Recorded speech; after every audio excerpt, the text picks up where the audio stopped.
નમસ્કાર વિદ્યાર્થી મિત્રો, સ્વાગત કરું છું તમારું વિભાગ બી માં. પદ્ય વિભાગમાં કવિતાઓના પ્રશ્નોની માહિતી આપણે લેવાની છે. તો વિકાસનું સોલ્યુશન તમારી સામે છે. તમારે વિડીયોને લાઈક કરવાનો છે, શેર કરવાનો છે અને સૌથી વધારે વ્યૂઝ વાળો બનાવવાનો છે. અને જો તમારો વિકાસ તમે હજી ના લીધું હોય તો નજીકની દુકાનેથી જઈ અને વિકાસ તમારે લેવાનું છે. બરાબર છે? તો ચાલો આગળ વધીએ છીએ. ચેનલને સબસ્ક્રાઇબ કરવાનું ભૂલતા નહીં. પેન્ટેડ લર્નિંગ ડાઉનલોડ કરજો આ સવાલના જવાબ વાળી પીડીએફ માટે. તો આજે જ ડાઉનલોડ કરો પ્લે સ્ટોર ઉપરથી જઈને, જ્યાં તમને પેન્ટેડ સાથીની અંદર દરેક વિકાસના સોલ્યુશન્સ મળી જશે. તો ચાલો શરૂ કરીએ છીએ. સૌથી પહેલા આપણે જોડકા જોડવાના છે. તો પહેલો પ્રશ્ન છે કે જ્યાં તમને કૃતિ આપેલી છે, સામે લેખકનું નામ છે. બીજા પ્રશ્નમાં તમને કૃતિ આપી છે અને કૃતિનો પ્રકાર પૂછ્યો છે. બરાબર? તો તમે જોઈ શકો છો વૈષ્ણવજનથી શરૂ કરીને વતનથી વિદાય અને શીલવંત સાધુથી શરૂ કરીને હું એવો ગુજરાતી. સાથે સાથે અહીંયા પણ તમને એ રીતે પૂછ્યું છે, લેખકોના નામ પણ આપ્યા છે અને તમને પ્રકાર પણ આપ્યો છે. તો શું બને છે આનો સાચો જવાબ? ચાલો ચેક કરીએ. તો સૌથી પહેલા વૈષ્ણવજન નરસિંહ મહેતા, હું એવો ગુજરાતી વિનોદ જોશી, માનવને દીઠ્યો છે ક્યાંય હરીન્દ્ર દવે, વતનથી વિદાય જયંત પાઠક, શીલવંત સાધુને ભજન, દીકરી ગઝલ, શિકારીને લલિત કાવ્ય અને હું એવો ગુજરાતી ગીત છે. તો તમે જોયું અહીંયા કઈ રીતે આડાવળું હતું, એના તમને દરેકના જવાબો અહીંયા મળી ગયા. બરાબર? તો અહીંયા તમને લેખકની સાથે કોઈ પણ પ્રકારનું આડાવળું ના થાય એ પણ તમારે જોવું પડે ભાઈ. તમને પછી વૈષ્ણવજનની અંદર તમે જયંત પાઠક લખીને આવો તો તમને માર્ક્સ નથી મળવાનો. વચ્ચે એક ખાસ માહિતી આપી દઉં કે આ છે આપણી નવી પેન્ટેડ એપ્લિકેશન કે જેની અંદર અહીંયા લોન્ચ થયું છે પેન્ટેડ સાથી. અને આ પેન્ટેડ સાથી જે તમને પ્રોવાઈડ કરે છે paper set, skill base AI course, YouTube PDF જેમાં લેક્ચરોની તમામ પીડીએફો મળી જાય છે અને સાથે સાથે તમને ટેક્સ્ટ બુક પણ મળે છે. તમે જ્યારે પેન્ટેડ સાથી ખોલશો તો તેની અંદર દરેક ધોરણ વાઇઝ તમને સંપૂર્ણ સ્વાધ્યાયનું સોલ્યુશન, સ્વાધ્યાય પોથીનું સોલ્યુશન અને આમાં જ નીચે તમને મળી જશે વિકાસનું સોલ્યુશન, જે તમે આવી રીતે પોતાની એડ લાઇબ્રેરી થ્રુ અહીંયા માય કોર્સની અંદર એડ કરી શકો છો. તો આ થઈ તમારી વાત. હવે આગળ વધીએ બીજા સવાલ તરફ. તો અહીંયા તમને ફરીથી કૃતિ આપી, અહીંયા તમને સાહિત્ય પ્રકાર આપ્યો, અહીંયા તમને કૃતિ આપી અને તમને સામે આપી દીધા કવિઓ. તો અહીંયા ખાસ આ એક વસ્તુ એવું છે કે આમાં પાત્રો ન આવે. કાવ્ય પંક્તિઓ આવી શકે, અહીંયા પાત્રો ના આવે. બરાબર? અને તમને એ પણ પૂછી શકે કે લેખકના ઉપનામ વાળું એક જોડકું પૂછી શકે. બરાબર? પણ એ બહુ અઘરું કરવું હોય તો. ચાલો જોઈએ જવાબો. વૈષ્ણવજન પદ છે, વતનથી વિદાય સોનેટ છે એટલે કે 14 પંક્તિનું ઇટાલિયન કાવ્ય સંગ્રહ. માધવને દીઠ્યો છે ક્યાંય, માર્ગની ધૂળ આજ પૂછે છે સૌને, મારા માધવને દીઠ્યો છે ક્યાંય. તો એ ભાઈ શીલવંત સાધુને ગંગાસતી દીકરી અશોક ચાવડા, રોજ ઉછરે છે ફળકમાં દીકરી, સ્વર્ગની એક એક ઝલકમાં દીકરી. શિકારીની વાત કરીએ તો સુરેશ જોશી નો આવે. અહીંયા જવાબમાં પ્રોબ્લેમ થઈ છે. સવાલ જોઈ લઈએ. અહીંયા જોઈએ તો અહીંયા જોઈ શકો છો તમે કે જવાબમાં જ ભૂલ છે. અને શિકારીને, તો શિકારીની અંદર અહીંયા આપણે લખીશું સુરસિંહજી તખ્તસિંહજી ગોહિલ. કોણ લખશું? સુરસિંહજી તખ્તસિંહજી ગોહિલ. સુરતાની વાડીનો મીઠો મોરલો તખ્તસિંહજી ગોહિલ.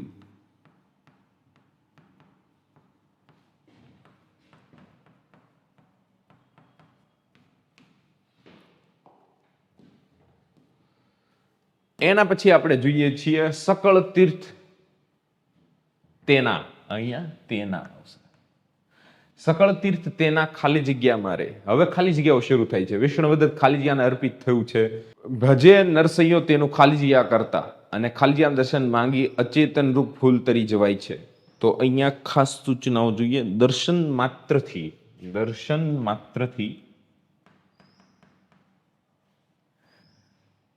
71 પેઢીઓ તરી જાય છે.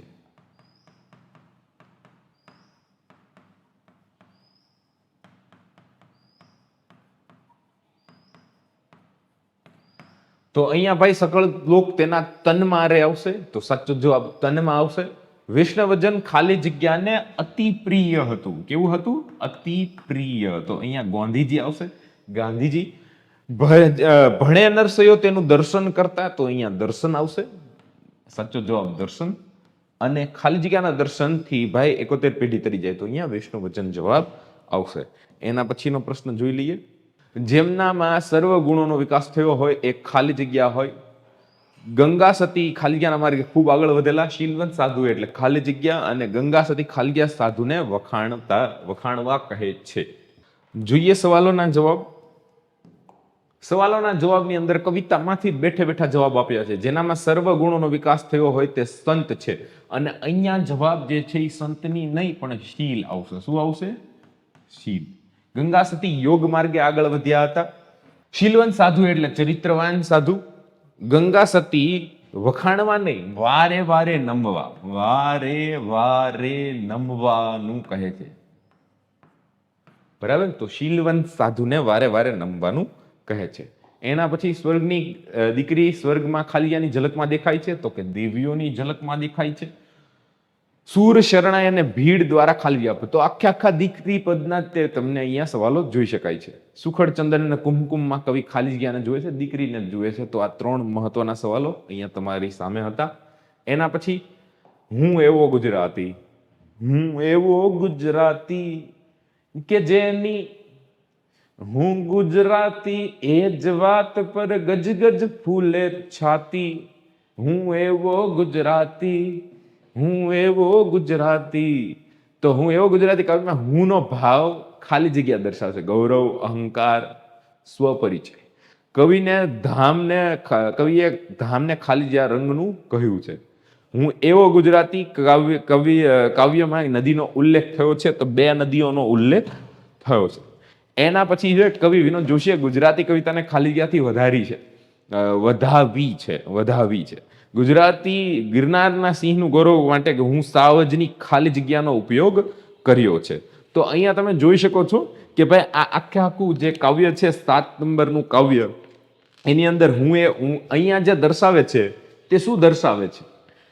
તો કે ભાઈ ગૌરવ દર્શાવે છે. શું દર્શાવે છે? ગુજરાતીનું ગૌરવ તો કર્યું છે ને. ગુજરાતની દરેક વસ્તુનું નામ લઈ અને દરેક વસ્તુ નદીઓ, પર્વત, મહાપુરુષો તમામના નામ દ્વારા તેમણે ગૌરવ કર્યું છે. પછીનો પ્રશ્ન છે કે કવિએ ધ્યાનને ખાલી જગ્યા રંગનું કીધું છે. અહીંયા ધ્યાન આવશે. શું આવશે? ધ્યાન. હું ભગવું ધ્યાન, મીરાની કરતાલ હું.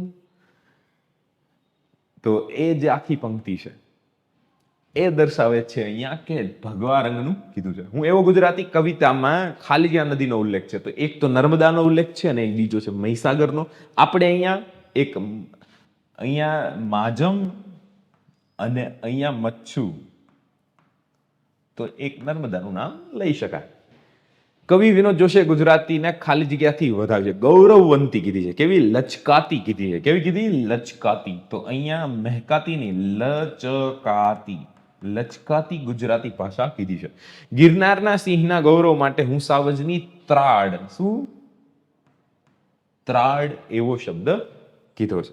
તો અહીંયા ત્રાડ શબ્દ જે એ આવશે. બરાબર. એના પછી 7 નંબરની કવિતા મારા માધવને દીઠ્યો છે ક્યાંય. તો પહેલું જ વાક્યમાં કવિ માધવને નહીં, મારગને. કોને? મારગને, મારગની ધૂળને. બરાબર ને. પછી રાધાની આંખ ઉદાસ હોવાનું કારણ ખાલી જગ્યા છે. કવિ ખાલી જગ્યાના ઉદ્દેશ આપવાની ઈચ્છા વ્યક્ત કરે છે. ઉડતા આવવાની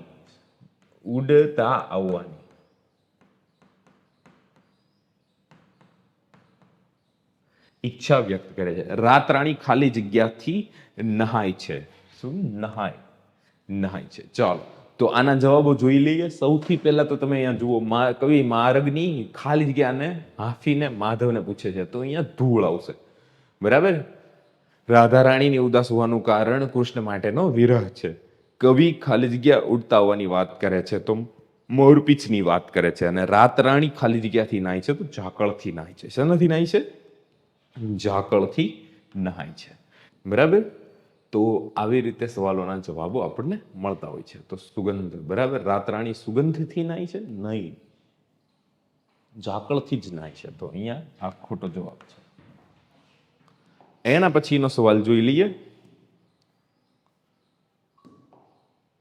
રહેવા દે આ કપટ યુવાન તું કે આ દુનિયા તો વિશ્વ આશ્રમ સંતનું. કપટ રહેવા દેવાની ના પાડે છે. એના કવિની દ્રષ્ટિએ વર્ણવી લેતા સુંદરતા હાલતી નથી. સુંદરતા કવિ કલાપીની દ્રષ્ટિએ વિશ્વ સુંદર કુમળું છે. કેવું છે? કુમળું. તો અહીંયા તમને જવાબો પણ મળી ગયા. હવે આપણે ખાલી જગ્યા તરફ આગળ વધીએ છીએ. તો અહીંયા તમારા જે પ્રશ્નોના જવાબ હતા ખાલી જગ્યા વાળા એ પૂરા થઈ ગયા. હજી જો અહીંયા જો ખાલી જગ્યા ચાલુ છે તો 13મા પ્રકરણની અંદર તો અહીંયા જોઈ શકો છો તમે કે વતનથી વિદાય થતા કાવ્યોનો પ્રકાર જે છે એ સોનેટ છે. આપણે પહેલા જ જોઈ ગયા હતા. ખાલી જગ્યા બે ઊભી ભાળતી વળી વળી પાંખે. તો અહીંયા આ જે સવાલો છે એના જવાબો કેવી રીતે મળવા જોઈએ તો તમે અહીંયા જુઓ. આંખોની વાત કરે છે, હૈયું કેરાય ફૂલ થાય છે. તો હું એક વખત હજી જોઈ લો કે ટાઈપિંગ મિસ્ટેક તો નથી. તો અહીંયા તમે જુઓ તો અહીંયા આંખો જવાબ આવે છે. અહીંયા જે છે ને ત્રીજો પ્રશ્ન એની અંદર જે હૈયું કૂટે ને એના માટે એક શબ્દ છે રક્તટસિયા. શું પૂછે છે? રક્તટસિયા. ફૂલ નહીં આવે, અહીંયા આવશે રક્તટસિયા ફૂટે છે. અને વહાઈ ગયું ઠેર ઠેર જેમ તલપે કઠોર છોડીનું ધણ. તો અહીંયા જે જવાબ મળે છે તે જવાબ મળે છે આપણને સૌથી મહત્વનો કોઢાર. શું આવશે અહીંયા? કોઢાર. કોઢાર શબ્દ આવશે. બરાબર. વેચાઈ ગયું ઢોર જેમ તલખે કોઢાર. કઠોર નહીં, કોઢાર. અને પાંચમો પ્રશ્ન જે છે વતનથી વિદાય થતા કવિ વતનની તલસાટ અનુભવે છે. તો વતનની તલસાટ અનુભવે છે અને કવિને બે હાથ ઊંચા કરીને માં બોલાવતી હોય ત્યારે માતાની ઝલક એમને દેખાય છે.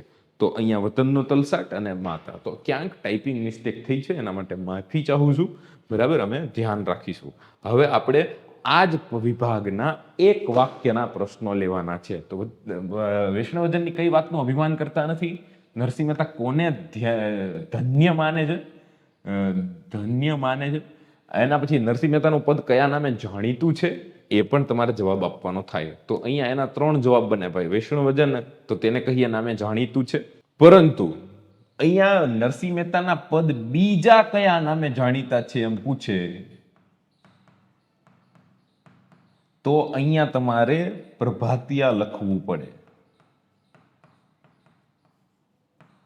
પ્રભાતિયાના નામે જાણીતા છે. બરાબર. વૈષ્ણવજનની માતાને ધન્યવાદ આપે છે.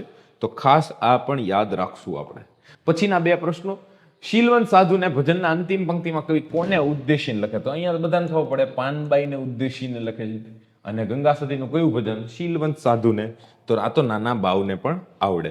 ખાસ માહિતી તમને એક એ આપી દઉં કે પેન્ટેડની અંદર આપણે પેન્ટેડ સાથી નામનું નવું ફીચર છે જેની અંદર તમને મળે છે વિકાસના સોલ્યુશનની સાથે સંપૂર્ણ સ્વાધ્યાયનું સોલ્યુશન સંપૂર્ણ તમને મળે છે સ્વાધ્યાય પોથી.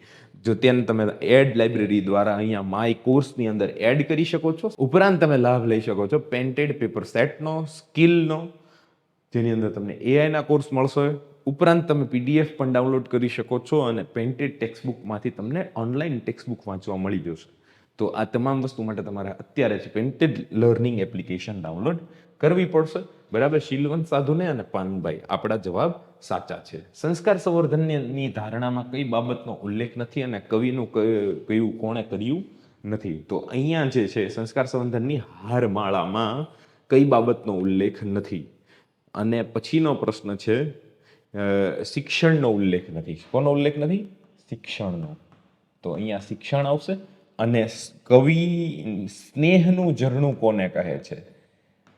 સ્નેહનું ઝરણું કોને કહે છે? તો અહીંયા એનો જવાબ દીકરી આવે છે. સંસ્કાર સંવર્ધનની હારમાળામાં શિક્ષણનો ઉલ્લેખ નથી. તો અહીંયા આ ખાસ યાદ રાખશું આપણે. અહીંયા લખી જ નાખીએ સંસ્કાર સંવર્ધનની ધારણામાં નહીં, હારમાળામાં.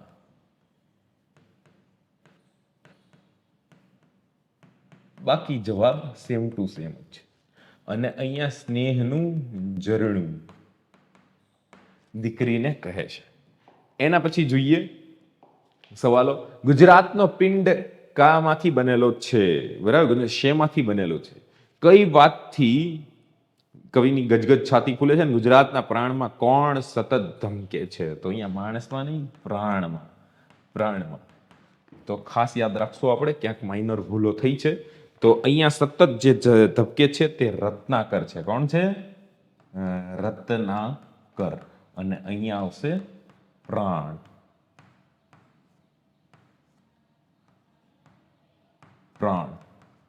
બરાબર. ગુજરાતી હોવાથી ગજગજ છાતી ફૂલે છે, અને ગુજરાતનો પિંડ અરવલ્લીમાંથી બનેલો છે. તો પિંડ દેહ, અહીંયા આખો શબ્દ આવશે પિંડ દેહ. કેવો શબ્દ? પિંડ દેહ. તો આ ખાસ યાદ રાખવાનું છે. બરાબર.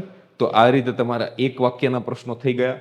હજી છે, મોરલીના આલમમાં કોણ ઉગે છે? મોરલીના આભમાં. ક્યાં? મોરલીના આભમાં. મોરલીના આભમાં કોણ ઉગે છે? અને કવિ કોના સુવાળા રંગ સાચવવાનું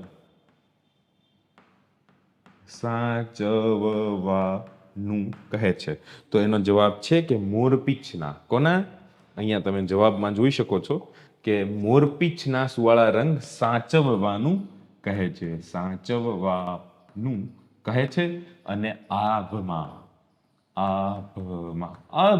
ઉગેલ ચાંદલો ને જીજાબાઈ ને આવ્યા બાળ રે, એની વાત છે. સૌંદર્ય પામવાની વાત કરતું આપણું 11મું જે કાવ્ય છે એના સવાલો જોઈ લઈએ, અને એ સાથે જ આપણે પછી ફક્ત એક સવાલ જોવાનો રહેશે. સૌંદર્ય પામવા માટે શેની જરૂર પડે છે? કવિની દ્રષ્ટિએ પૃથ્વી, પક્ષી ક્યાં મળશે? બરાબર. તો આ બંનેનો જવાબ જોઈ લઈએ. તો એના જવાબની અંદર આપણને મળે છે કે ભાઈ પક્ષી તેના મધુર ગીતમાં મળશે. બરાબર. તો અહીંયા આવશે પક્ષી.